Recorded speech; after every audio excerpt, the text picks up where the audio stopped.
Ajnanamagyanatimirandhasya Gyananjana Shalakaya Chakshurunmilitam Yena Tasmai Shri Gurave Namaha.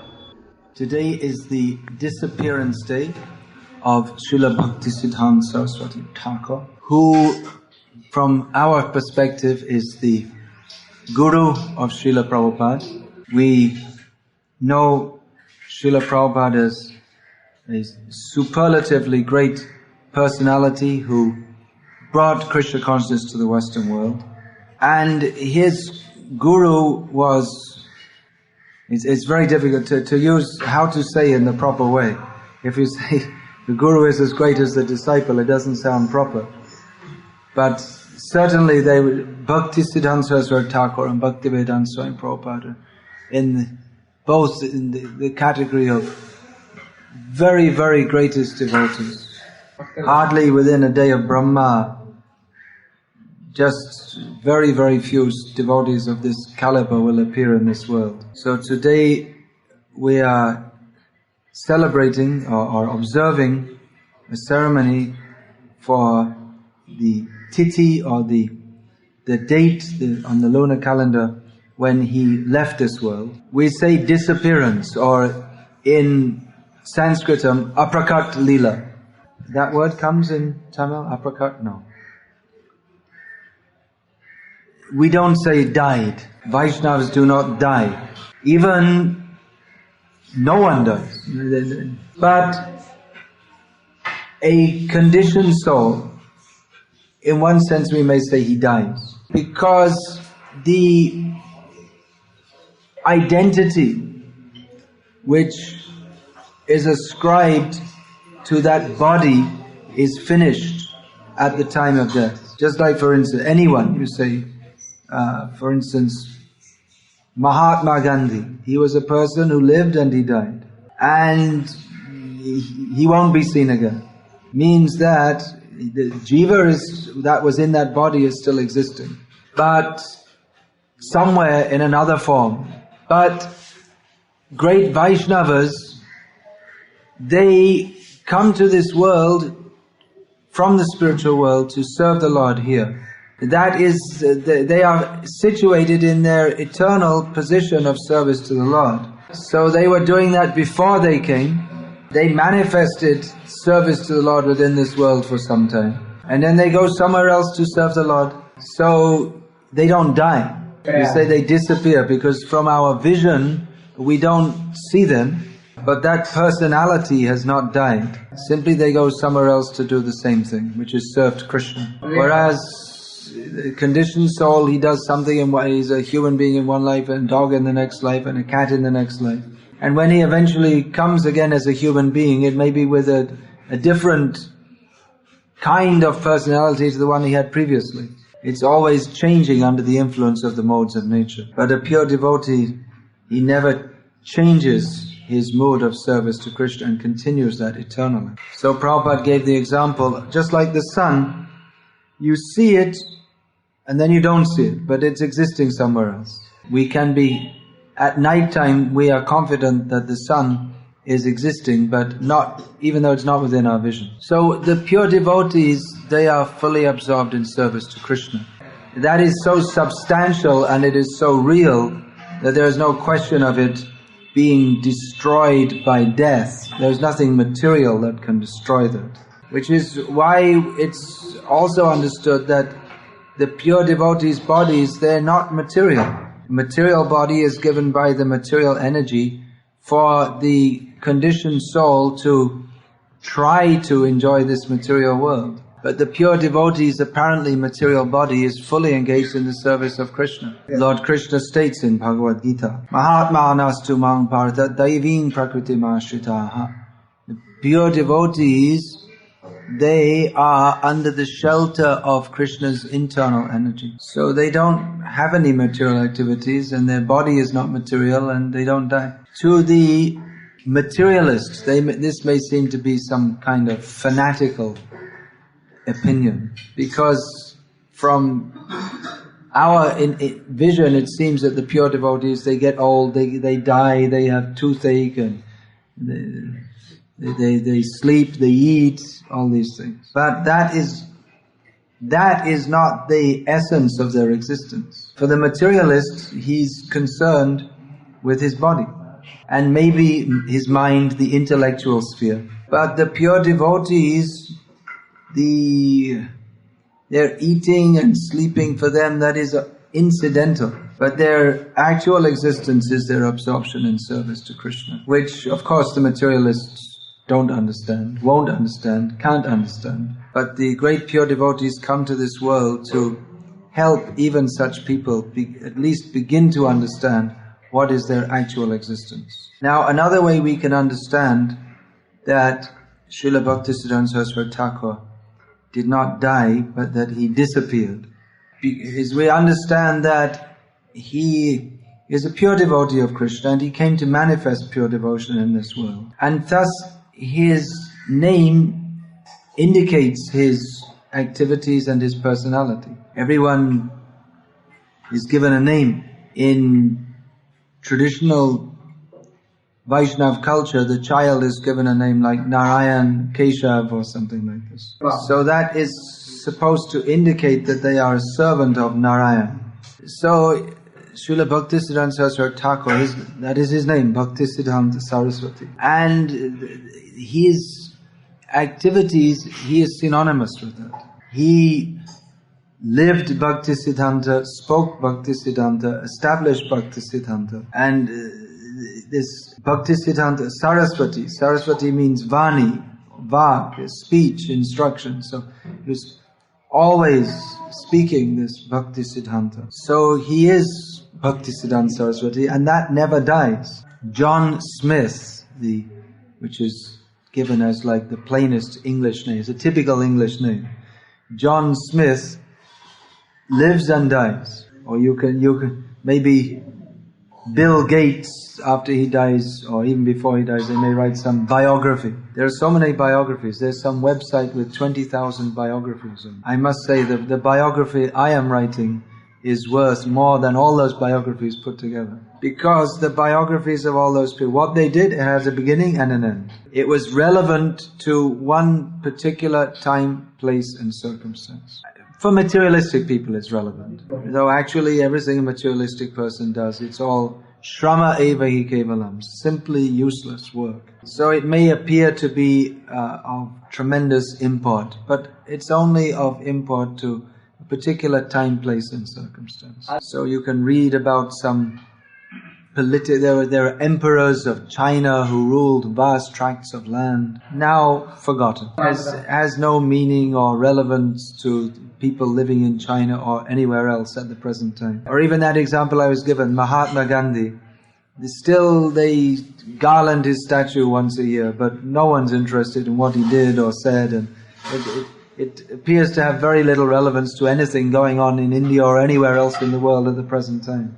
But Bhakti Siddhanta is vitally relevant, is far more important than any political, scientific, social or any other material going on. It is relevant in all times and all places and all circumstances. That Bhaktisiddhanta Saraswati Thakur said that what I am saying, that will continue to exist eternally. It will continue up to the time of the pralayam, the end of the universe, and beyond that also. Whereas just like you're doing research for Microsoft, and it appears to be very relevant to the modern world. It's millions of people all over the world are going to be using this and doing all kinds of things, designing buildings and writing books and all kinds of things. So it appears to be very relevant and vital. Microsoft research. And it's considered very important in the world today. But it will all end in piles of ashes. Or in the case of the Westerners who bury the body in lots of worm stool. All the important things we are doing and all the crises and we have to get ahead in our business and all these things. Sridhar in Seattle was telling me, he was working for IBM, and they were saying, oh, Dell's getting ahead of us and having all these meetings, and we have so many issues, how to make our computers come up to the right level. Like all this, you have to think and, fully absorbed. He was in Japan, actually, he was telling me at the time, but he told me, anyway, it's all madness, either Japanese madness, American madness, or whatever. They'll have meetings and they'll all be sitting there very seriously. We have a heat problem. Our computer gets too hot. What are we going to do? And they're sitting there worrying and thinking about it and staying up all night. Yeah. And at the end, all those hardware engineers, that body ends up in heat problem. They go to the samshan, and then if they didn't chant Hare Krishna, they have a heat problem. The place they go to is rather hot. So all the things we're thinking is very important. Not important. Bhakti siddhanta is important. That will continue to be important. And as long as we don't realize it's important, then we are giving importance to all kinds of things that are not actually important.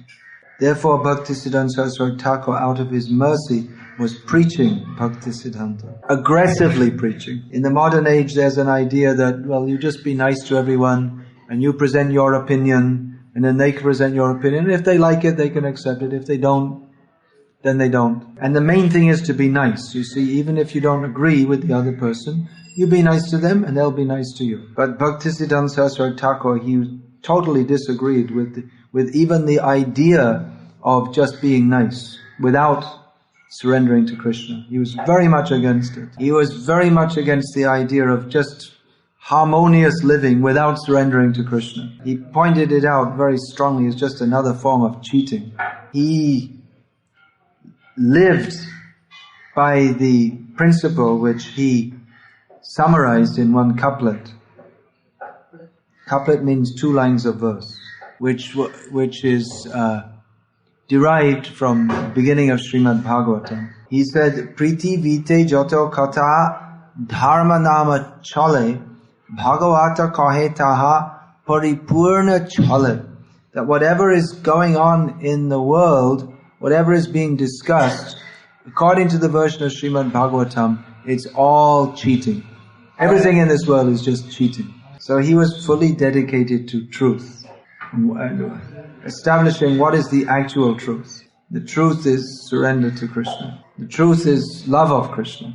All this cheating has to be cleared away so that people can come to understand who is Krishna and love Krishna. He pointed out the defects in everything. He said that his father, spiritually more than materially, but apparently his material father, Srila Bhaktivinoda Thakur, trained him in childhood in operating the press, how to print books. So in printing books, an essential function is proofreading, especially in the days of hand typesetting, which only ended recently actually. So he said that Srila Bhaktivinoda Thakur trained me in proofreading to find out the mistakes and correct them. But he said, I don't just proofread books, I proofread people, I proofread religions, I proofread the whole world and correct it. So he is famous as Rupa Anuga Viruddha Apasiddhanta Dvanta Hari. He who removes the darkness of the conclusions that are opposed to those given by Srila Rupa Goswami. He is, as a follower of Rupa Goswami, he is, however, not only pointing out mistakes. Rupa Goswami is prayed to that Sri Chaitanya Mano Bhishtam Sthapitam Jena Bhutale Swayam Rupa Kadama Hyang Dadati Swapadantikam. You can give the translation also. We presume that the English speakers know. You don't know? When will Srila Rupa Goswami Prabhupada, who has established within this world the desire of Sri Krishna Chaitanya Mahaprabhu, award to me the shelter of his lotus feet? So, as a follower of Rupa Goswami, he wasn't just pointing out the defects, but he was pointing to the highest stage of bhakti which Rupa Goswami revealed on behalf of Chaitanya Mahaprabhu. So Bhaktisiddhanta Saraswati Thakur also praises Madhuryojvala Premardhya Shri Rupa Nuga Bhaktida Shri Gora Karuna Shakti Vigrahaya Namostute. Madhuryojvala Premardhya. He gives that Prem Bhakti of the level of Madhurya Prem, which those who know the teachings of Rupa Goswami, they can understand. Otherwise, to explain this, then it may take many lifetimes. Shri Rupanuga Bhakti, that means the process which he has given for advancement up to the stage of Prem Bhakti, which means the highest love of Krishna. And he is the very personality of the empowered to distribute the mercy of. He is Chaitanya Mahaprabhu's compassion. He is Murtiman. Well, in English you say personified, but it gives the idea that there was a concept and it became personalized. It's almost like, avyaktam vyaktim apanam. But he is eternally the person who is personifying or representing, or I don't know how to say it. There's no word in English. The compassion of Chaitanya Mahaprabhu. There's no concept in the English language. It's Murtiman is the Sanskrit word, but that's also misunderstood by people who have heard Mayavad philosophy. That's another thing Bhaktisiddhanta Saraswati Thakur was very, very, very strong on, that we have to define words properly. Otherwise you may say one thing and mean one thing, and people hear and they hear something else. Just like you may say to someone that, yes, we should all do Hari Bhakti. And they'll say, yes, very good, we agree. So superficially they agree with you, but their idea of Hari Bhakti is something completely distorted. They have no faith in Hari as the Supreme Person, and they think Bhakti is something you do which gives you punya, or it gives you gyan so that you can merge into impersonal Brahman or something. So they use the same words, but they're misunderstanding. So Bhaktisiddhanta Saraswati Thakur is preaching Rupanuga Bhakti. Rupa Goswami has given the definition of pure devotional service. Anyabhilashita shunyam jnana kamadyanavritam anukulyena krishnanushilanam bhakti ruttama. This is what Rupa Goswami was teaching. Rupa Goswami has, through his writings and his books, established in the world what are the teachings of Chaitanya Mahaprabhu. But that was being misrepresented because so many people with Anya Abhilash, other desires than to serve Krishna, had entered the sampradaya of Chaitanya Mahaprabhu and polluted it, and presenting that this is Gauriya Vaishnavism, when actually it's just karma and jnana with a different dress on, that's all. So Bhaktisiddhanta Saraswati Thakur was fighting against karmis, jnanis and Micha Bhaktas, or false devotees, to establish Rupanuga Bhakti, to establish the desire of Chaitanya Mahaprabhu. Prithivite ache jato nagarati gram sabhatra prachar hoibe mornam, that Krishna consciousness, as it actually is in its pure form, will be distributed all over the world. But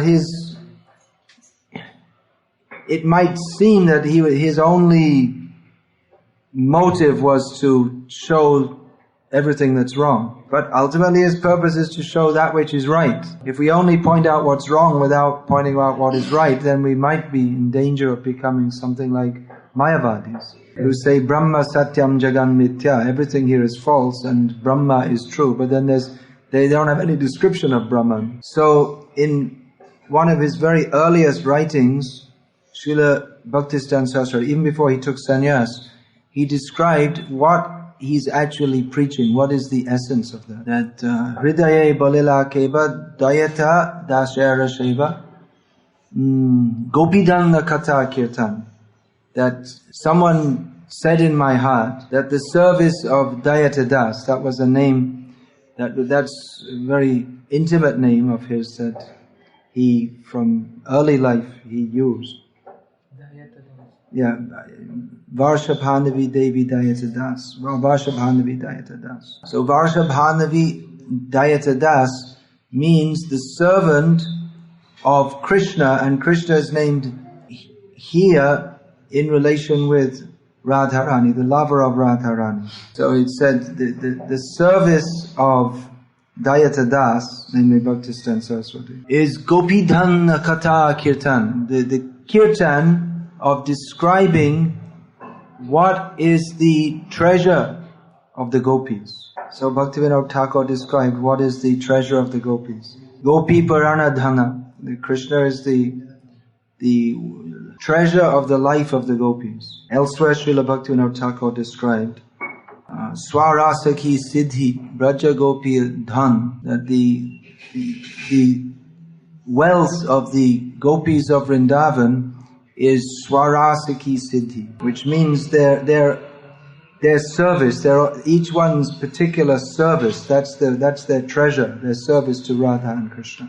So all these things Bhaktisiddhanta Saraswati Thakur was teaching. It's very difficult to how people will understand such things. That the highest absolute truth is some cowherd boy and his girlfriend. But Srila Bhaktisiddhanta Saraswati Thakur, he was empowered to present the highest truth with great dignity.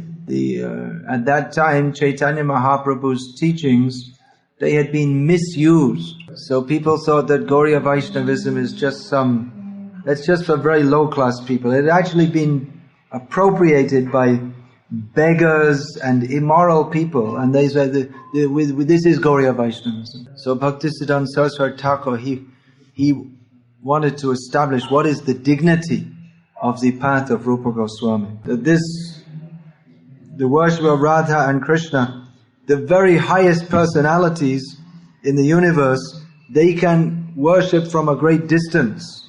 What is the position of Radha and Krishna? And not only establish that on this very high and esoteric philosophical truth, but also preach that widely, so that Bhakti Siddhanta Vani Prachar, that is going on still.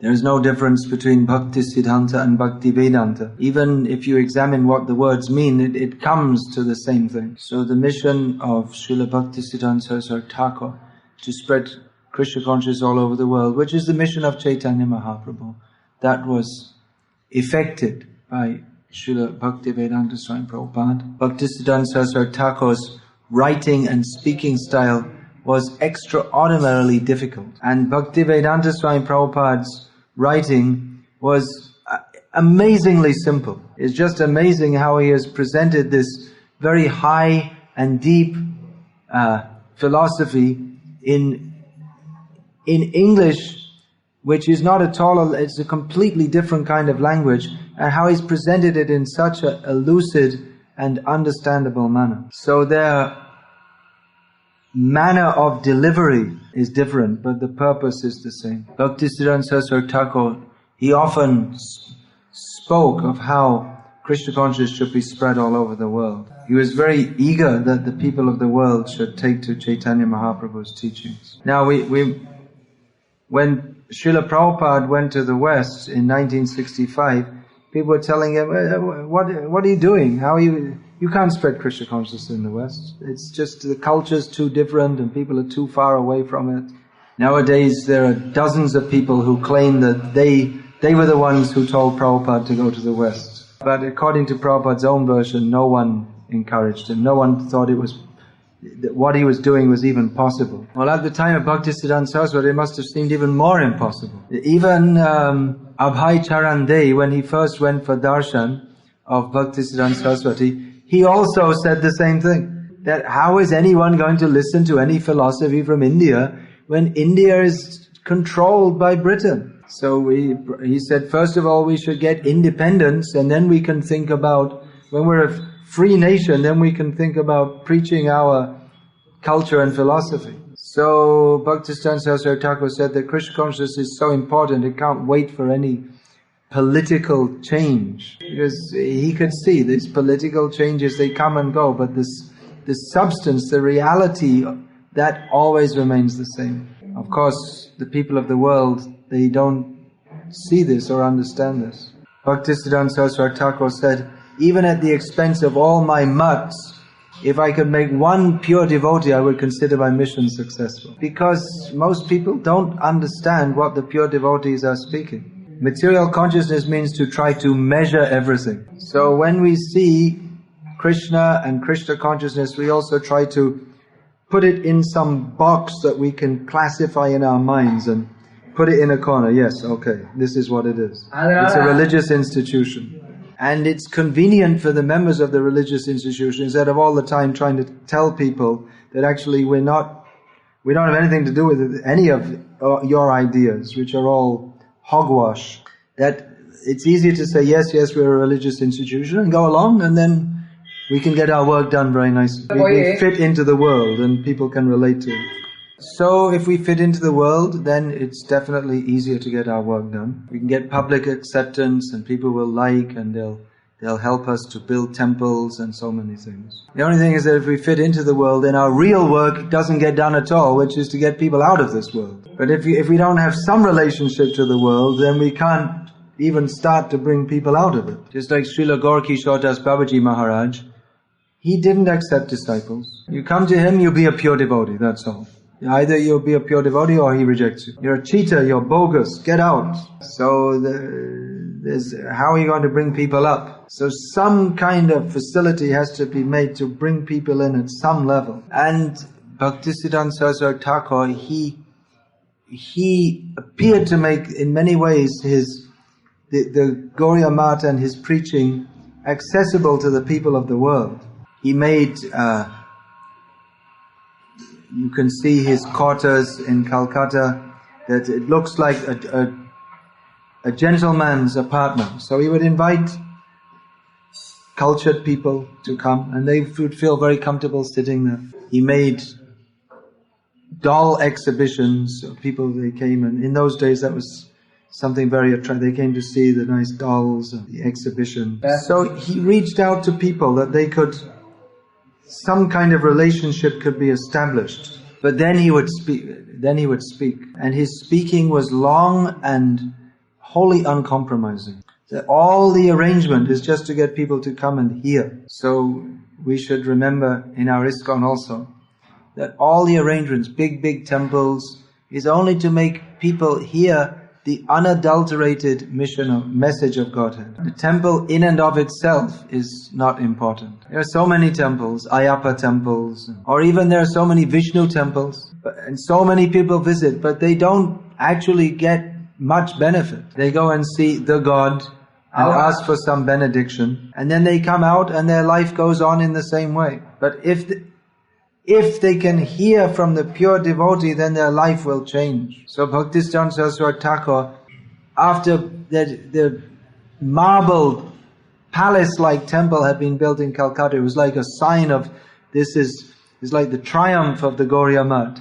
After this was built, he said, better we take out all the marble, sell it, and use the money for printing books. Typical statement of Bhaktisiddhanta Saraswati Thakur, just devastating. Dismantle the temple and print books. Like that, he would say that the ringing of the bell in the Lord's Arati by the neophyte devotee is unlimitedly more beneficial for mankind, spiritually and even materially, than building millions of hospitals and schools. The worst violence, what is the worst kind of violence? Is not to speak Harikatha. So people think Hitler was very bad, Stalin was very bad, very violent figures. Milosevic, what's his name? Milosevic was very bad. But according to this analysis, pretty much everyone in the world is in the same category, because they're all doing worse violence than Hitler and Stalin by not talking Harikatha. Because by failing to speak Harikatha, they are helping others to remain in this material world, in which it's inevitable in some point of time they'll come across a Milosevic, or maybe there'll be a cow and they'll come across a butcher, which is just as bad or worse. So you may say Hitler is bad. Well, the average person is in the same category. Namang dushkritino mudha prapadyante naradhamaha maya paritagyana asurang bhavamashu. So many important things we have to learn. So you please pray to Sri Gaurnitai here that I may soon finish this writing on Bhakti Siddhanta Saraswati Thakur and produce the book. Actually, I don't want to finish writing. I eternally I can go. People are asking when this book will be ready.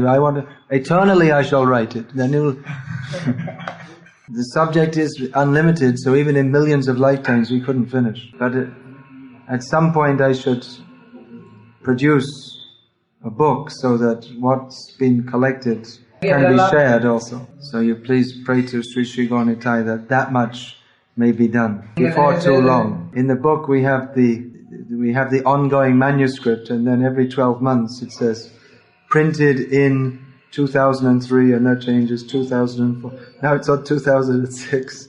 So we don't want it to go to 7. We want to have it out. Srila Bhakti Siddhanta Saraswati Goswami Maharaj Prabhupada Ki Jai. His foremost disciple, Srila A.C. Bhaktivedanta Swami Prabhupada Ki Jai. Hare